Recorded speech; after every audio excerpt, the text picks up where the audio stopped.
Hello everyone, welcome to అదిరేటు రుచులు. ఈరోజు చాలా సింపుల్ అండ్ టేస్టీగా ఆలు క్యారెట్ ఫ్రై ఎలా తయారు చేసుకోవాలో చూపించబోతున్నాను.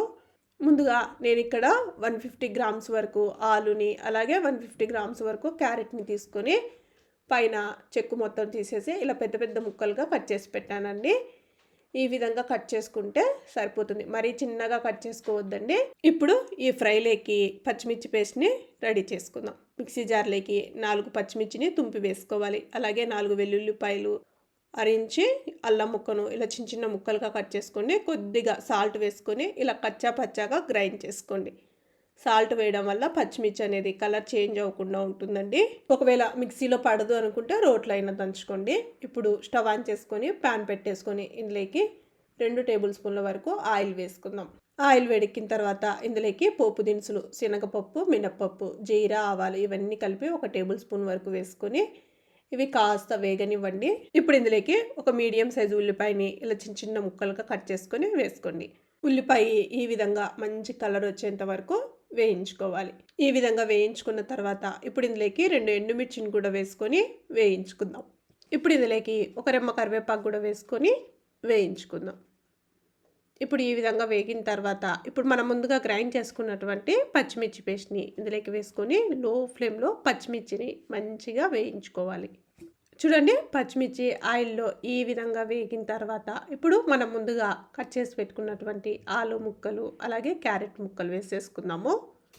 ఇప్పుడు ఒకసారి కలిపేసుకుందాం. ఇలా కలిపేసుకొని మూత పెట్టి లో టు మీడియం ఫ్లేమ్లో ఆలు క్యారెట్ ముక్కలు సగం వరకు మగ్గేంత వరకు మగ్గించుకుందాము.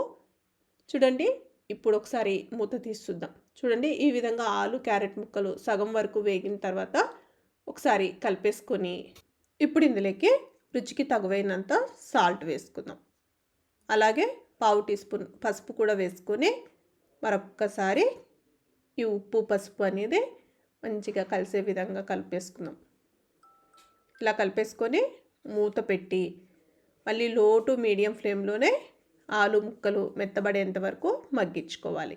ఇప్పుడు మూత తీసి ఒకసారి ఆలు ముక్కలు చెక్ చేసుకుందామండి. చూడండి, ఆలు ముక్కలు అయితే బాగా మగ్గిపోయాయి, మరీ ఎక్కువగా కుక్ అవ్వద్దండి. ఇప్పుడు ఇందులోకి 1/2 కప్పు వరకు పచ్చి కొబ్బరి తురుము వేసుకుందాము. ఇప్పుడు ఒకసారి కలిపేసుకుందాం. ఎక్కువసేపు వేయించుకోవాల్సిన అవసరం లేదండి, 1 నిమిషం పాటు కలిపేసుకుంటే సరిపోతుంది. ఇప్పుడు ఇందులోకి సన్నగా కట్ చేసి పెట్టుకున్నటువంటి కొత్తిమీరను కూడా వేసేసుకుందాం. ఇలా వేసేసుకొని ఒకసారి కలిపేసుకోవడమే. ఇలా కలిపేసుకొని స్టవ్ ఆఫ్ చేసుకుందాం. అంతేనండి, చాలా సింపుల్ అండ్ టేస్టీగా ఆలు క్యారెట్ ఫ్రై అయితే రెడీ అయిపోయింది. సైడ్ డిష్గా చాలా బాగుంటుందండి. ఎప్పుడన్నా ఫ్రై చేయాలంటే చాలా క్విక్గా తయారు చేసేసుకునే రెసిపీ. ఒకసారి మీరు కూడా ట్రై చేసి రెసిపీ ఎలా వచ్చిందో కామెంట్ చేసి చెప్పండి. మీకు కనుక నా వీడియోస్ నచ్చినట్లయితే లైక్ చేయండి, షేర్ చేయండి, అలాగే కామెంట్ చేయండి. మరిన్ని రెసిపీస్ కోసం అదిరేటు రుచులు ఛానల్ని సబ్స్క్రైబ్ చేసుకోండి. Thank you everyone.